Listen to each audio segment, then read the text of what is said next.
Blog Talk Radio.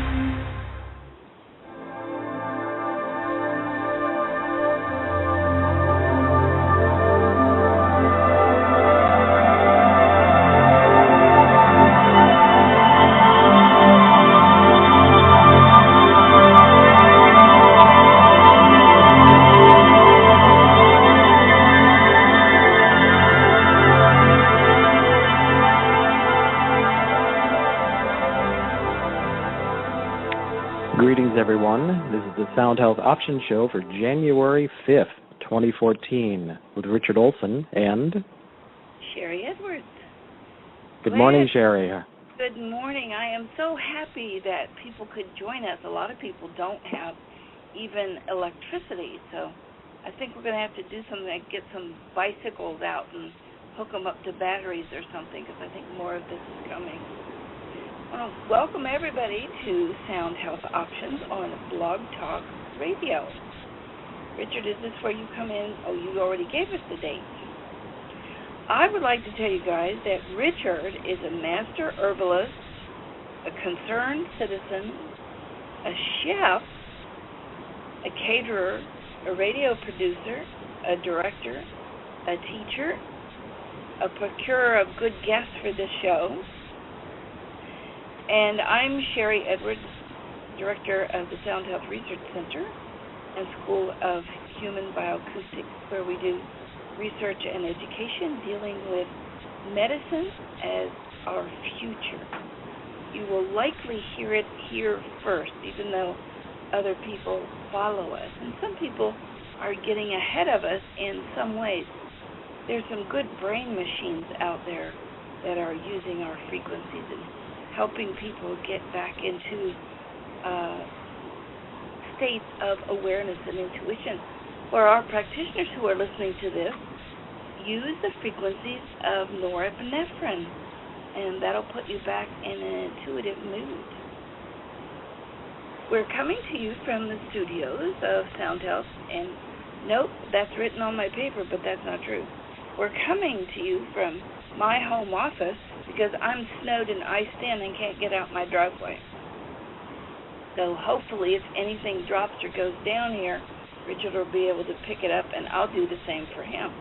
On his side, they don't have any water for ages, so we're getting tons of snow and floods, and they're out there thirsting to death. The objective and purpose of each of the shows that we do is to share information and ideas in support of freedom, integrity, and an authentic life. We concentrate on self-help, self-responsibility, support for humanity. We want to put health back into the ideas of health care. We are simultaneously broadcasting audio on Blog Talk Radio. So just go to Blog Talk Radio. We're a featured show. So just blogtalkradio.com, and we should be right on the front since we are broadcasting now. If not, just go looking for Sound Health Options, and you'll find it. Also on the front of our website, soundhealthoptions.com, right after the show, at the bottom, you'll be able to watch what's happening or listen again to what's happening. If you want to watch what's happening, join us at WebEx, and all you have to do to find the link there and the password for today is go to the Sound Health Options website, the Blog Talk Radio, and it will give you the call-in number for Blog Talk and also a link on how to watch the show.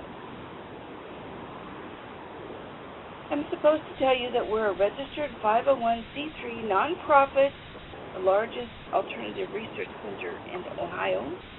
What we do centers around the sounds of the voice and how those frequencies can be used as a diagnostic and treatment modality to help the body maintain optimal health from an innate perspective. Today our topic is going to be Fukushima update, action steps and solutions. We have an incredible guest, Dr. John Apsley, that was with us a year ago in January, and we try to bring all the people in that help us plan what we're going to do for the next year. And he has important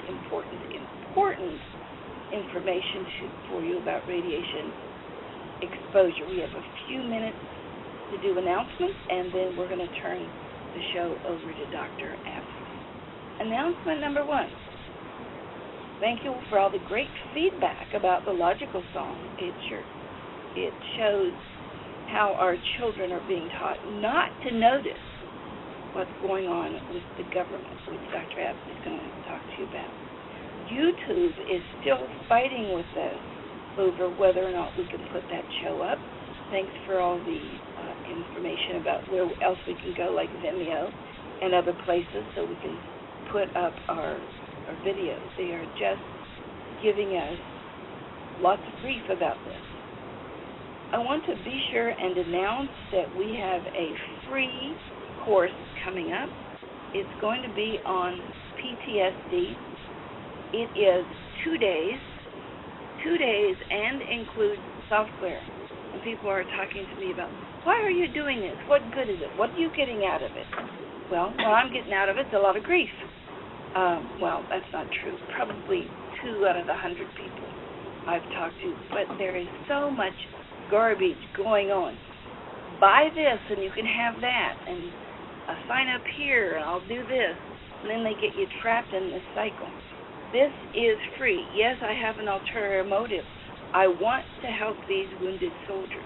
We had a wounded soldier come to us and say, Sherry, we've got a big problem. How can we help? And we put this class together in her honor, because she has PTSD. She was in our offices for a couple of weeks, and we do have a link to the show that she was on too.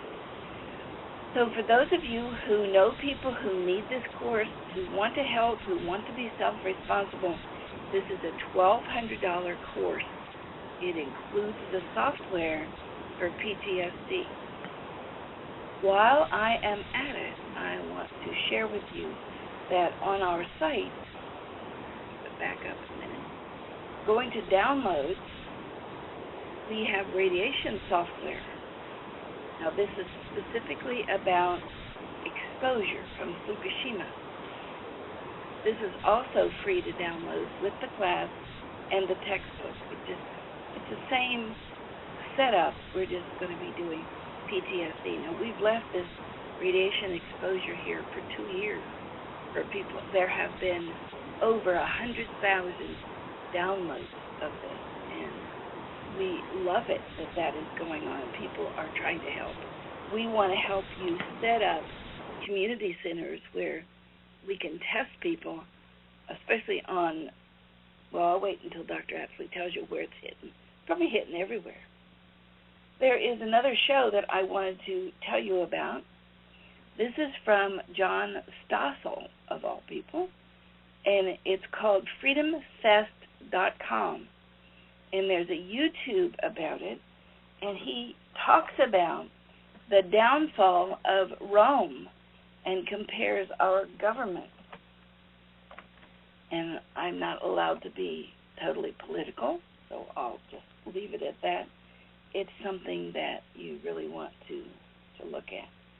You know, when we do this class for PTSD, and it's free, and Mel Barnhart, the Wounded Warrior, is going to help us do this, I think it's moving us toward what it shows in the movies like Star Trek, where you need a pencil and you tell the replicator you need a pencil, and it gives it to you. Or Earl Grey tea hot, which Captain Picard always asks for, and this little box like a microwave makes it for you out of atoms. That will take us away from, I thought, the idea of greed. But then you have the Ferengi on there, and I think that represents man and his need for gold and greed and possession. I'm in the middle of trying to get rid of my possessions and give them all away to my kids, but at the same time, give them away to people that can enjoy them and they can live on. I'm not going to put my books in a pile and burn them. We're going to share them with people. And I think sharing and giving back and doing this 2-day course, that's where my heart wants to be. My idea of being rich is to give away anything I want to give away. So let's go ahead and introduce Dr. Apsley. He's very compassionate, very dedicated.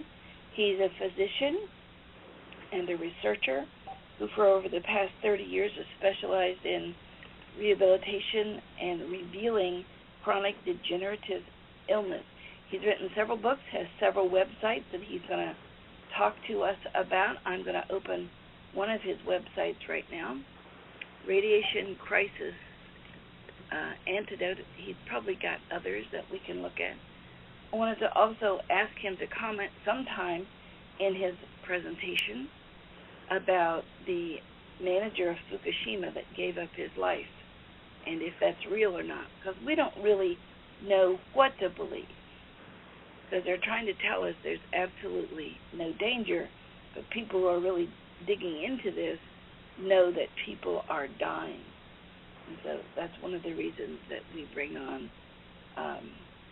Dr. Apsley. One question, and I don't think I'll have to ask any more of you, Dr. Apsley. Welcome to the show. Thank you for being here, and tell us about the radiation threat of 2014. Well, thank you, Sherry. I'm glad to be back. It's always wonderful to be here. Let me talk about the manager first, so we can move on to some of the more compelling things that we ought to be aware of in order to protect ourselves from what's happening. During the Chernobyl incident, there was recorded only 31 individuals that died, and they were all liquidators or managers or people that were responsible for the safety at Chernobyl. And that's the way that the stats remained for decades, when indeed, over 25 years, at least 1 million people were killed, and 8 million people were permanently crippled. And what we have going on at Fukushima is approximately 6 times both the lethality and the crippling effects in terms of the radiation that has been spewing out both in the atmosphere and into the ocean. And as we talk today, Unit number 3, Unit number 2, and Unit number 1 are basically in full China syndrome. Until proven otherwise, I would have to assume that Units 1, 2, and 3 are in full China syndrome, which means that the radioactive core, or reactor as it's also called, has completely melted through all containment and has entered into the groundwater systems, and basically it's just being carried by the groundwater system into the Pacific Ocean, as well as creating steam, which is on a constant basis, although at a low level, is entering into our atmosphere. Unit number 3 is so dangerous, even as we speak now, because of the gamma radiation, that human beings can't even get close to the real guts of what's happened to the facility there. Human beings can only get into Units 1 and 2 for very short time periods before they have to get out of there. Well, during the early stages of this, there were some heroes who decided to put their life aside and get in there to determine if we had an extinction event occurring for the northern half of Japan. And so the manager and other individuals, but particularly the manager, raced into harm's way.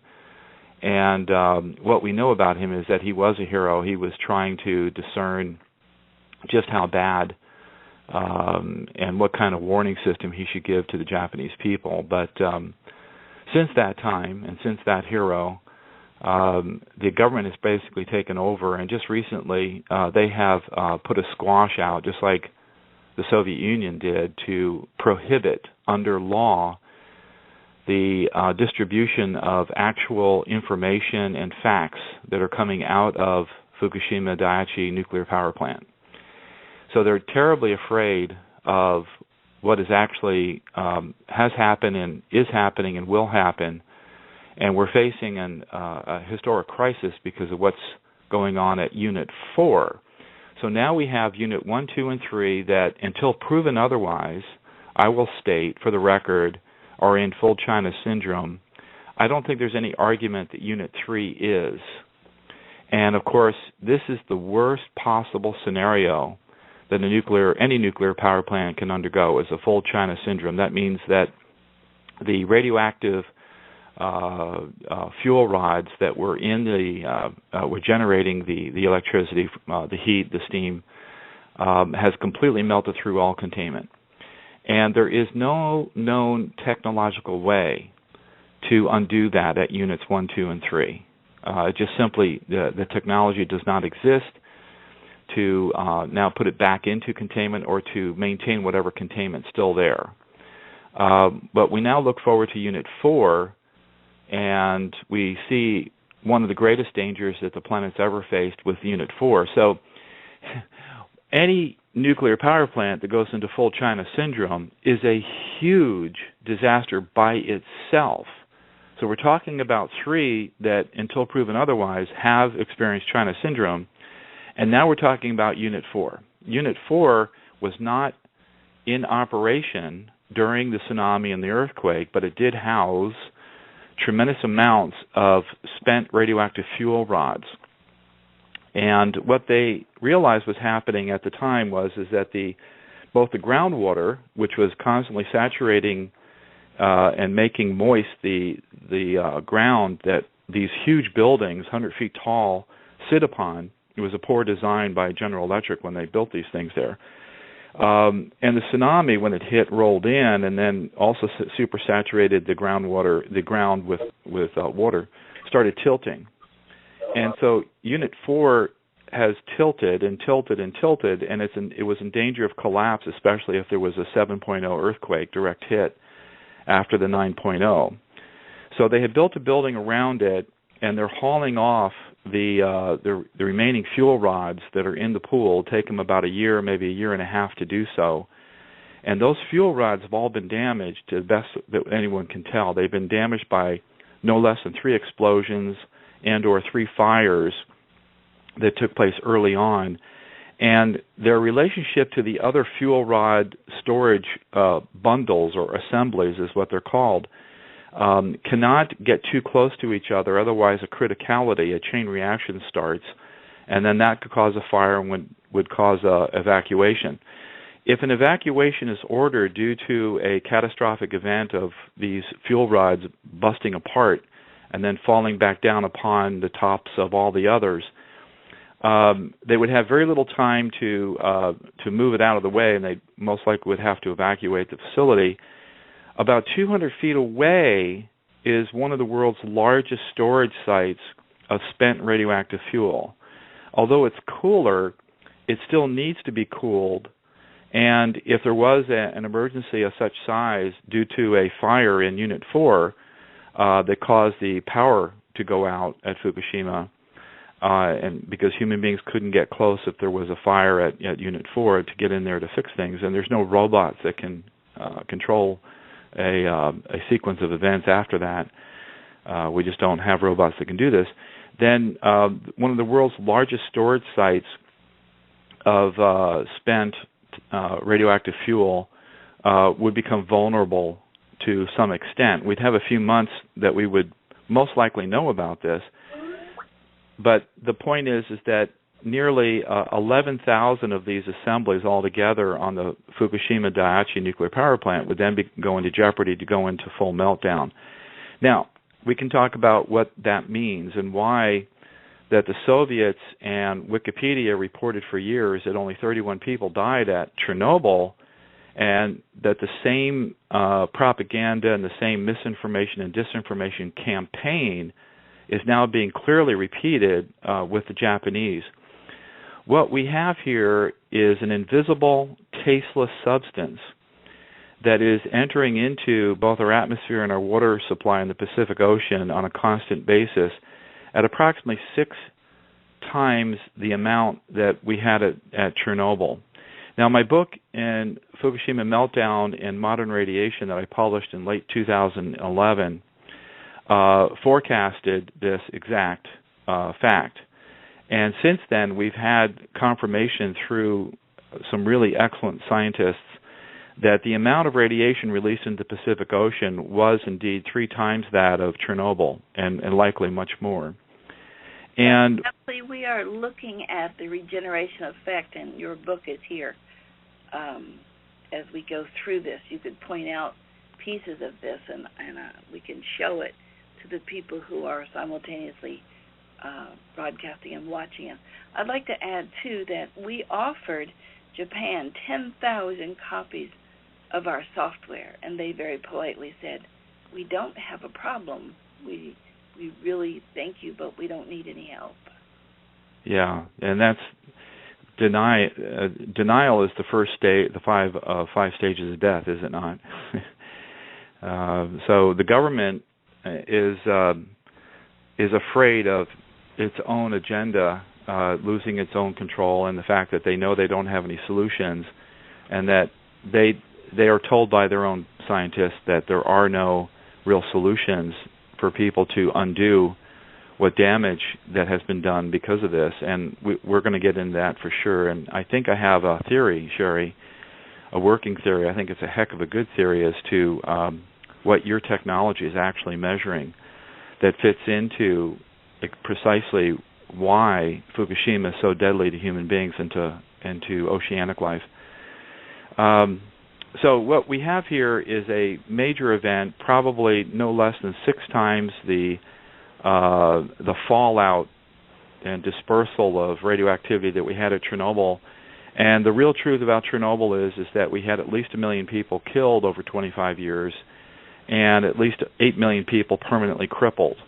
So we can expect that since there's 6 times the amount of radiation coming out of Japan, we can expect 6 times the amount of mortality and morbidity, people injured. Now, it doesn't matter if the radiation is dispersed and diluted initially. The total amount of radiation that's released will always cause the same amount of cancer. It just takes longer because the food chain will reconcentrate it up as the algae grabs onto the radiation in the Pacific Ocean. Then other smaller fish eat the algae, and then bigger fish eat the smaller fish, and then all the way up to the bluefin tuna, which is basically 100% contaminated now with cesium-137. And then the walruses and the whales, the orca, and the polar bear and the seals and all that eat those fish, they all start dying off in massive numbers. And this is exactly what we're seeing worldwide right now along the west coast of the United States and Canada and Alaska. The scientists are baffled. We have, normally on the west coast of the United States and Canada, we'll have about 1% of the ocean floor covered with dead and dying animal life. It could be algae, it could be shellfish, it could be fish, it could be birds that have seabirds that have fallen in, it could be seals, it could be larger fish, it could be whales. But it's called detritus. It's just a mass of gooey stuff that is just the decomposition of life forms. And normally 1% of the ocean floor is covered with such death. We now have in certain sections, according to National Geographic, 98% of the ocean floor is covered with death. We also have massive numbers of sea lions and other seals and other predators that are without a food supply. 98%? 98% of what National Geographic has been stationed doing special surveys for quite some time. And since March 2011, for example, in 2009 they were there and they noticed that this is 1%. It was very consistent. But then after March 11th and going into this year, this past year, say from April all the way through to the end of summer, they noticed that it jumped, and now 98% of the ocean floor is covered with this dead, living, formerly living organisms. So there was no explanation for it, and of course the governments will rush with their propaganda campaign, and they'll start making all kinds of excuses as to what's causing all these deaths. And they'll put up all sorts of charts, and they'll put up all sorts of crazy explanations that are not based in science at all. And what I'm going to explain to your audience about how life really works ties in beautifully to what your work is all about. It's basically about harmonics. And the harmonics comes from three simple things inside of all cells and higher life forms. The fish, even the algae, so up the food chain, into the predators that eat the fish, into the mammals that eat the larger fish, and finally into human beings that eat those predators and those larger fish. So in each case, the accumulation of radiation that was initially diluted and dispersed over large areas is now gaining a 300-fold concentration as it begins to enter into the human food supply. And then humans eat it, and then they start getting sick. And this is our greatest concern, that we're seeing large numbers of elderly that are inexplicably being admitted to hospitals and are dying at larger numbers than what we are recognizing. Now, this is not CDC confirmed yet. We're working on that. But we are just observing that fact. And some of the elders, for example, of the Native American tribes that live on the West Coast have noticed several things going on. I just got a call. This is anecdotal, but I got a call from a fellow who is a bus driver for many of the Native American children of a particular tribe. And he said, John, I saw you at a seminar and I heard your message, and I've noticed that I'm very close to this one particular tribe, and I've noticed that all of their elders have been carried off to the hospital recently. They're all sick, and basically their diet comes from eating seafood. And then I noticed in the Canadian literature the same thing, same concern levels, that one chief whose tribe depends upon the salmon runs, they've noticed that inexplicably in this past year, the salmon runs have decreased by 26%. He's never seen in his entire life anything like it. And he's so concerned about it that he says he has to alert his tribe as to that something is wrong with the salmon, that they shouldn't eat it any longer, but what are they going to do? They depend upon the salmon runs to live. And so they're really caught. And so what we're seeing here is an invisible, tasteless event that will amplify tenfold any other detrimental stress that the human being is being challenged with. So if you're already a smoker, or if you're already eating a lot of junk food that has a lot of pesticides in it, if you're already eating a lot of GMO foods, if you're already contaminated with some other toxic chemical from cartons of milk or whatever, that poison in the body, that insult, that risk will be amplified tenfold by traces of radioactivity coming into your lungs and into your stomach. There just isn't any way around it. Now, we're going to talk about the solutions, but I want to get into a little bit more of the chemistry of it that everyone can understand. And I need to give a little bit of background about myself, because it relates to why I've always gotten your technology, Sherry, and I think it'll come together here pretty nicely. Could I ask one observation? The people that are coming to see us from the West Coast, we're seeing cellular communication breakdown. There you go. That's exactly where I was going. Oh, right. We're going to talk about exactly what that communication system is. That's beautiful. Oh, this is always so pleasurable being here with you. I got no one else to talk to. Okay. So I was kind of weird in high school. I went to one of the top prep schools in the country. I went to two of them, as a matter of fact, and I could never get an A in biology. I went to regular biology, then I went to advanced biology. I went to basically taking college-level biology in high school, and I was always a C student, and I kept on trying to figure out with the teacher, why am I missing, your tests, which were basically all essays? And he goes, well, you're just not an A student. And I was like, what? What? And I said, but wait, I'm doing everything else that everyone else is, as far as I can tell. But he couldn't see it. He was he was a good man. He was a highly trained biologist, smart guy, and my essays that I wrote about biology, and weren't multiple choice tests in most cases, I would weave the facts according to what I saw was real causation, as opposed to something downstream from causation, with the same facts from the text. And I thought I covered the same thing also that everyone else did, because I was trying to get an A. Well, it was the last day of high school, literally, and we were kind of out of class, and I was down in Florida, so I was out getting some sun. And my biology teacher roams the entire campus until he finds me, which is really unusual. I never had this experience before. And he comes up to me, and he had almost like tears in his eye. And he said, John, I've been looking all over for you. I just got your test results from your AP exam in biology.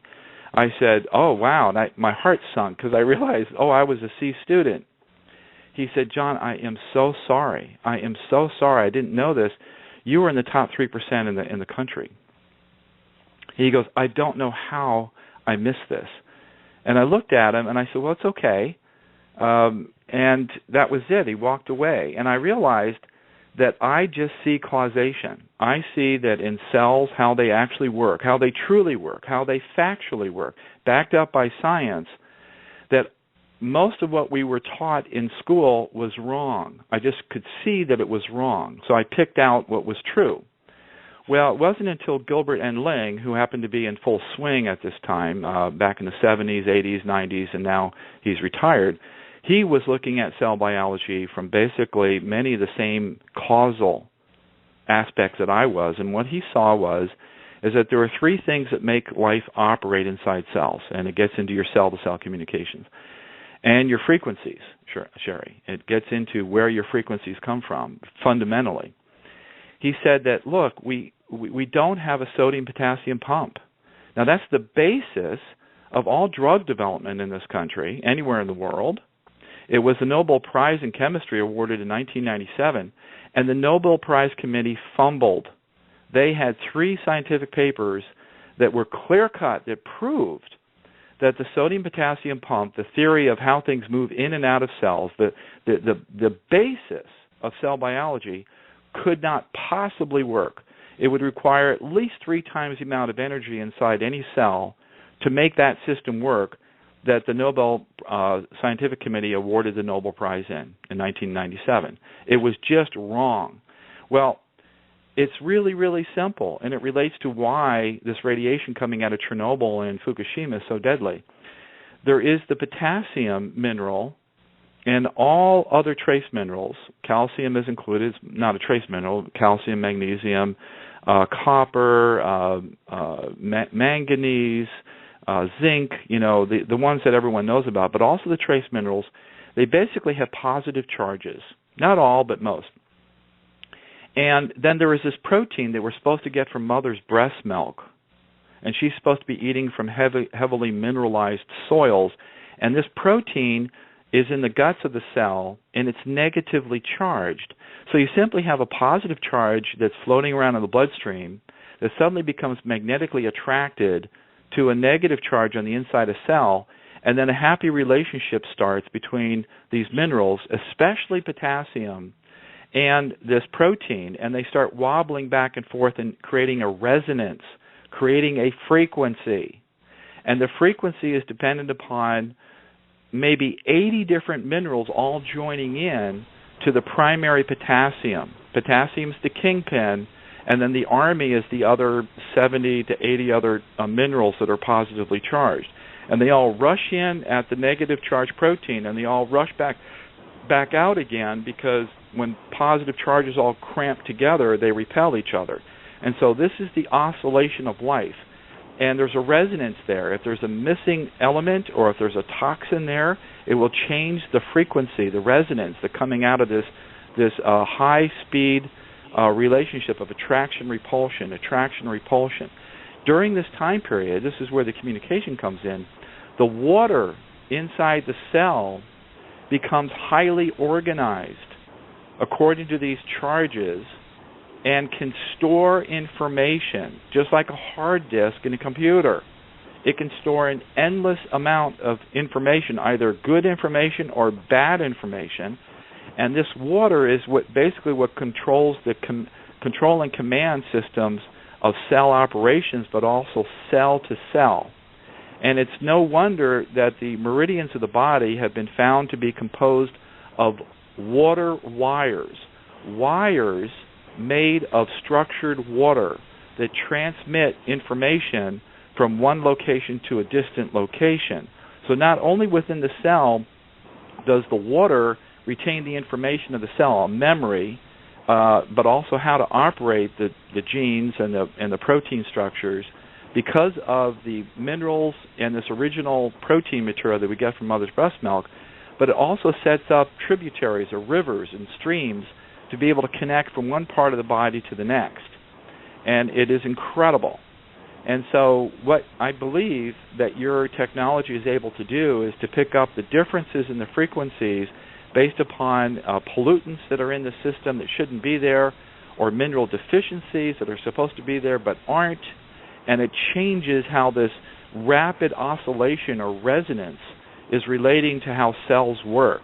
Now, Gilbert Ling has taken 40 years with Freeman Cope and Raymond Damadian to prove this as a true mechanism of how the cells work, and we are completely destroying that system by both how we grow our food, by certain toxins in the environment, and by even our medicines, because we have people that are taking the right drug for the right condition that are dying from the medication because it eventually causes a collapse of this triad, of this special water with the minerals and with this protein inside the cell. But we're not here to talk about that today. That's called iatrogenic death. What we're here to talk about today is, well, how does that relate to what's going on at Fukushima? Well, your audience just heard me say that this army of minerals that are basically positively charged have this incredible essential relationship with being attracted to this proline-rich peptide. It's a small chunk of protein from mama's breast milk that we also get from whey that is very strongly negatively charged, and this attraction repulsion, basically the commander-in-chief, the supreme commander, is potassium. Okay, it is just the perfect size with the perfect charge, and it is leading this dynamic oscillation that produces the frequencies that your technology, I believe, picks up. Well, it turns out that the most potent mineral radioactive element that's found in these older fuel rods that make nuclear power possible are just completely laced with an element called cesium-134 and cesium-137. And cesium will replace potassium in the blink of an eye. It just has the right shape, the right positive charge, and the right relationship with water around it, that it will push aside the potassium that's inside the cell.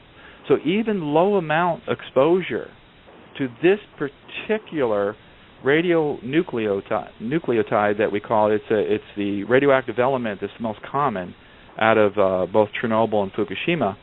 It is the supreme beast, Antichrist, if you want to use the term, that will replace what is the perfect mineral that life uses to make everything happen properly. So tiny amounts will do incredible damage, and it's like an ever-ready battery. So we have two things here that I want to give people an understanding about how to undo this. We have toxic heavy metals like cesium and like strontium that are radioactive, that are getting inside exactly the wrong places inside life, inside the biology of cells. And they're producing what? They're producing hydrogen peroxide in excess.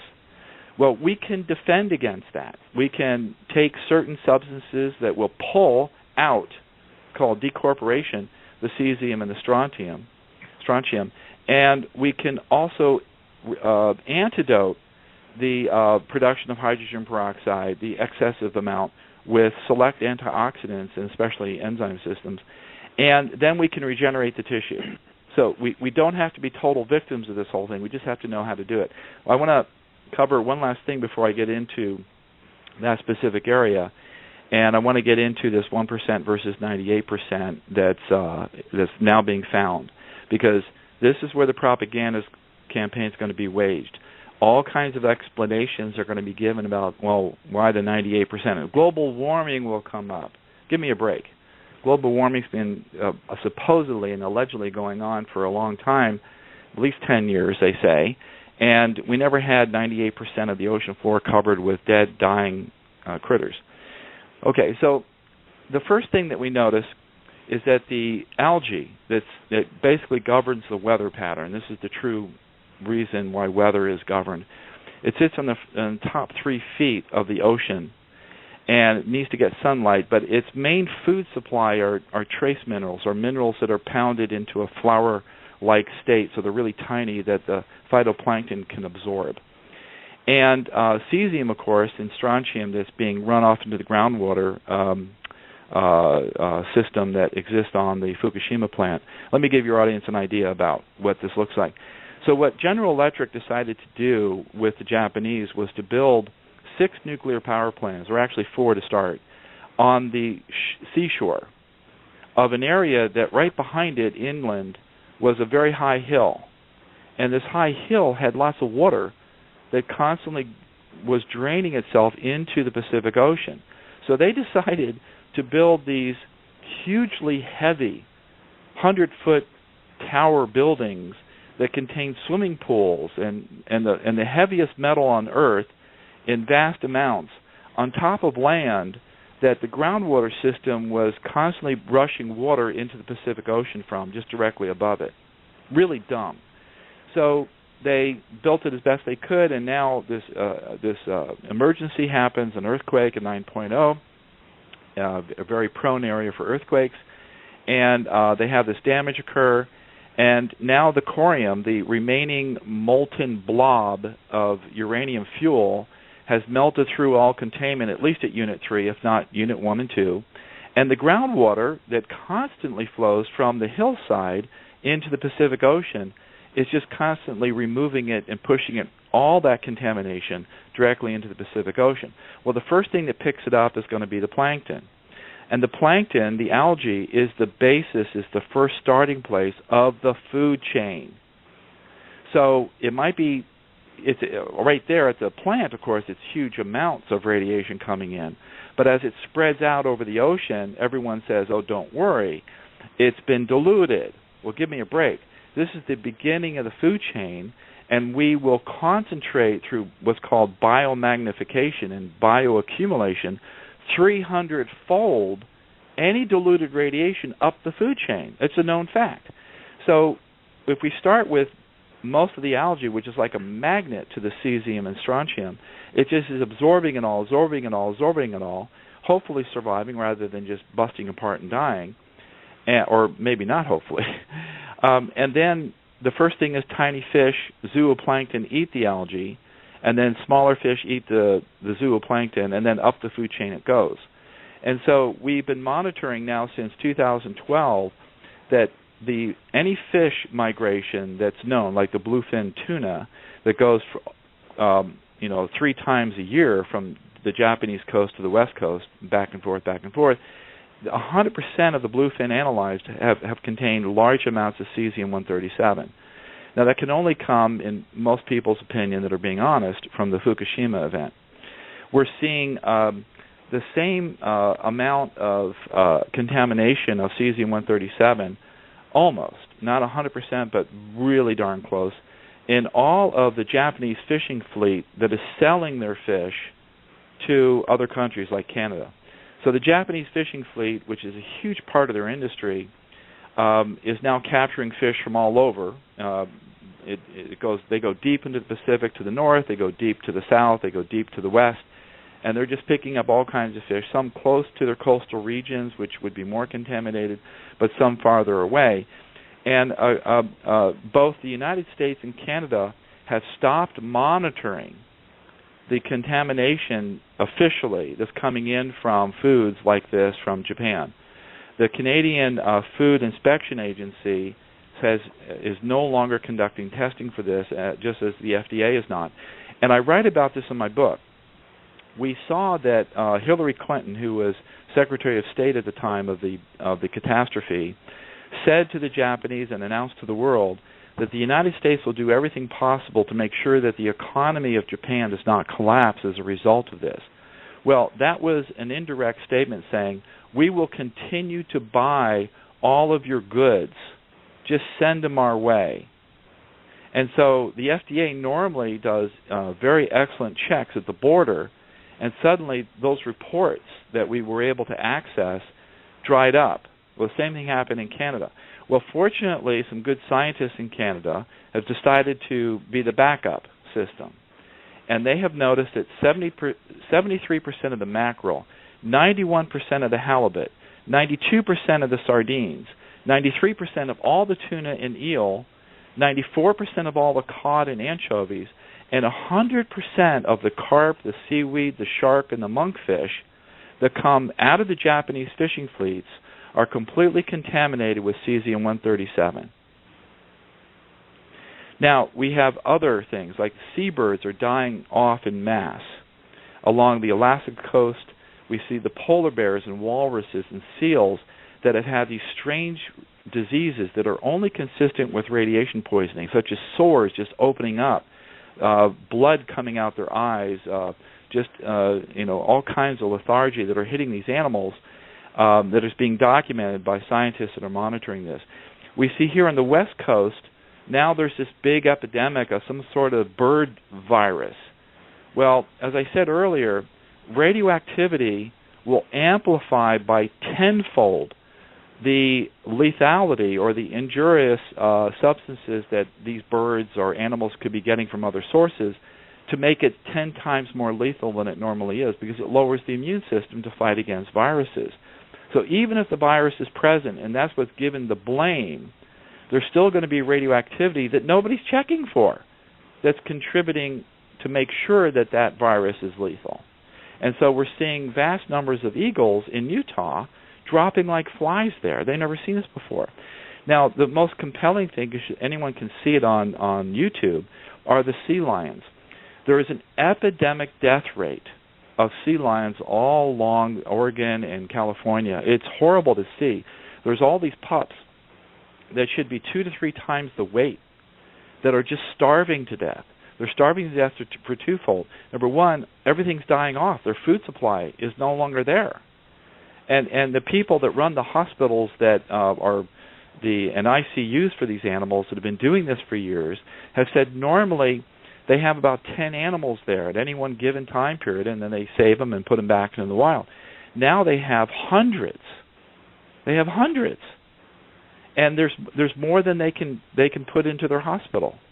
They're just being overwhelmed. So, and that's being documented. So the last thing that we see is the top of the food chain in the ocean is, of course, killer whales.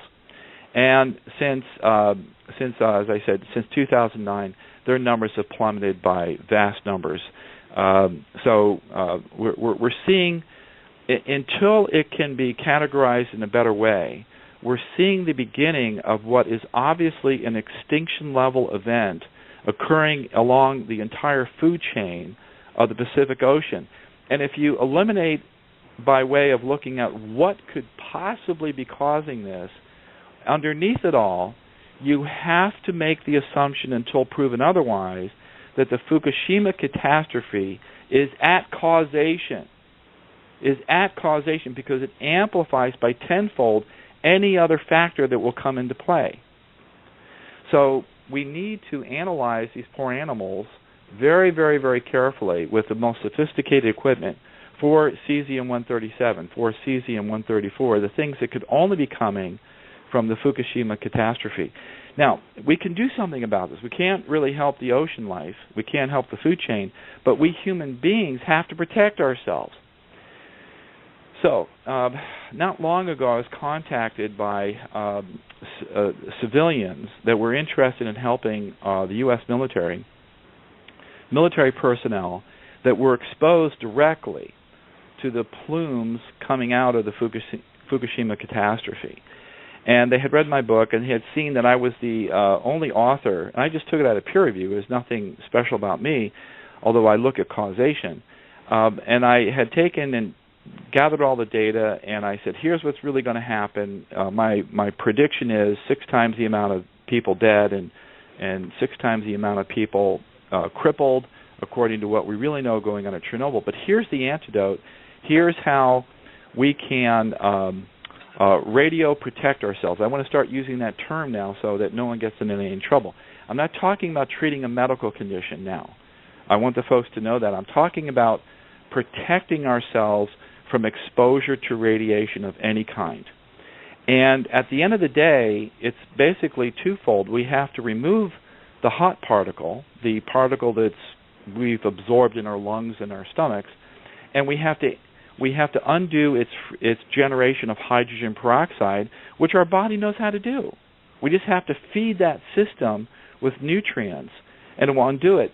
But because of this resonance issue, because of this disruption at the basis of life that happens inside the cell, I think, Sherry, that your technology is absolutely essential, because you can take a counter resonance, and while people have a chance to implement these dietary changes, they have the resonance that you can give them that will basically neutralize this funny alteration that's occurring because of the replacement of the cesium with potassium and other radionuclides.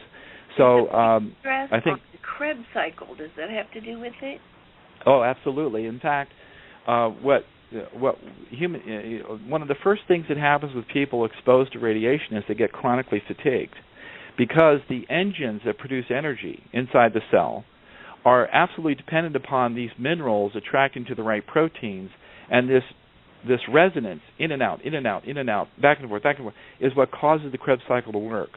It's basically like an Oort cloud. What that means is that there's this suspension of nutrients, vitamins and minerals and hormones that are suspended in the mitochondria, the engines of the cell. And there's supposed to be 500 to 1,000 of these engines inside each cell.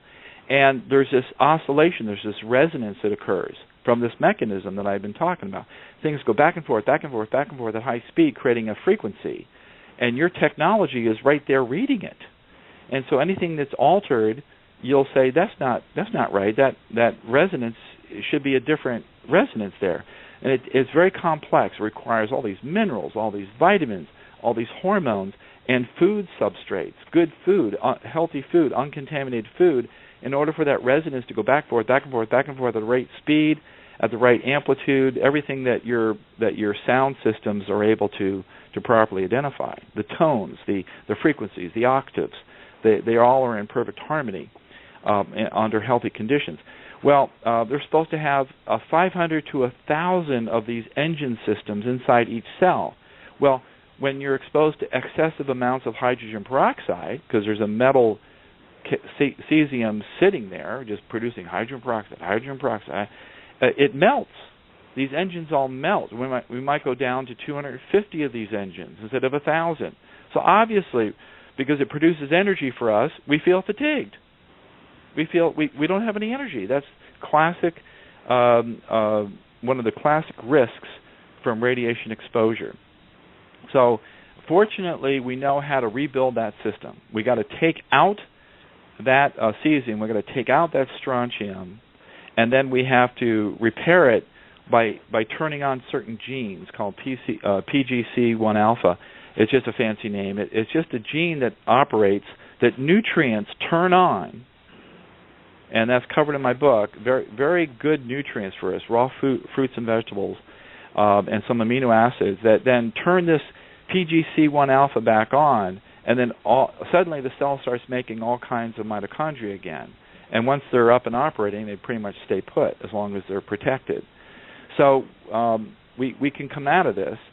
We also have genetic damage. A lot of scientists say, what about the genes that are damaged? Well, fortunately, again, there are two enzyme systems. Remember, enzyme systems are protein, minerals, and this water. And they go back and forth, back and forth, back and forth, and that's what actually makes the enzymes work. It creates a resonance. And there's two enzymes in particular that will repair genetic damage, called HRR for short, and NHEJ for short. They're very powerful enzyme systems. and they require the proper minerals. They require the proper water around it structured, and they require the proper proteins.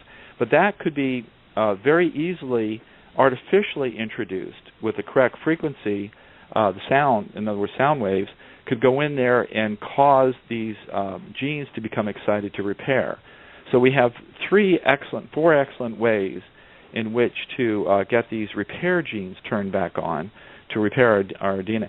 Now, we're going to try to do this as quickly as possible with about 50 or so, maybe a little bit more, maybe as high as 75 of these military members, service members. The problem is that we have to analyze the urine to detect that removal is taking place. That's a little tricky. Currently, the Centers for Disease Control is the only facility that we're aware of that has the sophistication to analyze. Oh yes, you're decorporating those radioactive particles from that person. We're finding it in the urine, and the particular radioactive particle that you're removing the most of is this. Second highest is this one. Only the CDC right now is capable of doing that. We're trying to find other sources that can help us to do it. The second thing is to monitor the amount of antioxidants that are in the system that are working, particularly the enzymes, because they work 1 billion times faster than other kinds of antioxidants. And we have ways to do that with a simple urine test. And then we have salivary testing, believe it or not, that can test for these genes that repair the genetic code. So we have most of what we need, and it takes about 6 months of neutralizing, then removing the particles, then regenerating, because cells turn over about once every 4 months. We have about 6 months to get some really solid data that this system is working. Now, the only problem is that with these military members, many of them already have cancer. Many of them already have serious neurological disorders. These are very, very sick members of our military. And, of course, unfortunately, their military physicians aren't able to help them. They're not even recognized. They're not even admitting that this is due to them having been exposed directly to the plumes at Fukushima. So we have denial that exists even in the military. We're looking at regeneration tools, tips, and methods to survive and thrive. Where do people tap into you to get that? Is it in your book? Yes, they can go to 2 places. They can go to regenerativefactors.com to see how they can to protect themselves from exposure and from risks from radiation. I have to say it that way because I'm not trying to treat any sort of medical condition here. But all of those tools that you see on that website are covered with the peer-reviewed medical literature in my book. Now, that book can be purchased either in Kindle for under $10 or through Amazon for under $20. They're actually running a special right now. And they can see the documentation in there. It comes from all the proper authoritative sources. But just as importantly, Sherry, your technology, if it were to be combined with, let's say, one of these simple dietary protocols, let's say a smoothie. People are making in my lectures, they come up and they say, what can I do? I say, make yourself some smoothies. They're delicious. Everybody in your family will drink them. They can provide, if you mix them together properly, they can provide all the protection from the risk of radiation exposure that's possible. And as you appraise your risk, like if you're living in Hawaii and you're drinking a lot of the milk there versus if you're living on the West Coast versus if you're living on the East Coast, you can appraise your risk. You can take the basic protocols and make a smoothie. You can take an advanced program and make a smoothie, or you can take an optimal program if you know that you were in harm's way or you live really close to an active nuclear power plant here in the U.S. You can take an optimal program and put it into a smoothie. And that's also on my website on drapsley.com under the radiation antidotes section that you have that you initially mentioned at the beginning of the interview. Okay, we're looking at the regenerative factors. I did not know you had these products. We have put out a call to people who make nutrients, because we found consistency in the PTSD protocols, and we needed somebody that could help us do this. I'm going to talk to you after the show. We invite you to. In fact, my wife and I had conversations about that this morning with you, so I'm so glad to hear you say that. We have people and connections that I think could work for all of it. Toxicity. What can we eat to stay away from it? And this is a question from our audience. Great question. I cover what the menu selection should be in my book, but more importantly, here on the West Coast, it's going to be perfectly safe for people to eat fruits that are grown in trees, like oranges, even grapes, apples, pears, cherries, those things, because the soil is going to contain clay. And as these airborne radioactive particles hit the ground, the clay is going to grab onto it and not release it. And the roots of these trees go deep. So they're not going to pull any radioactive materials into the fruit itself. You might have some that have landed on the outer skin, so just wash your produce that, from fruit trees, for example, or nut trees, almonds, cashews, halibut, all the different nuts pecans, walnuts, they're going to be all okay. Dairy is a real serious problem. Dairy is being monitored by at least one organic dairy herd in California, but unfortunately their monitoring system isn't going to work. It requires very sophisticated equipment. As I stated, only the CDC right now is able to analyze liquid mediums to determine if there's radioactivity in there. And it's not so much the amount. Any amount is going to go through this problem with infiltrating our cells and causing these problems. So I do not consider any dairy on the West Coast that's from herds that are raised on the West Coast to be safe. Go to the Wisconsin and the Texas organic herds for your cheeses, for your yogurts, for your kefirs, for whatever, and especially the fermented dairy, because it's very good for reducing the risk from radiation exposure. Your vegetables that are grown at the ground level, your lettuces, your carrots, your strawberries, your mushrooms that are grown outside, because a lot of mushrooms aren't. They're grown inside with filtered water and filtered air. Those are okay. But the lettuces, the strawberries, the carrots, the potatoes that are not, on the West Coast should not be eaten. Should not be eaten. I'm sorry, but they should not be eaten. Get them from other organic sources to the east, at least over the mountain range, because it would help drop most of the rain that carries this as fallout will tend to drop on the West Coast before the Rocky Mountains, and we'll have less and less as it travels across the country. I apologize to the farmers. I had one of the stewards of the CSA, the local CSA over here yesterday, and when I told her this, her heart sunk. And I said, I know, I am so sorry. I said, but here's what you can do.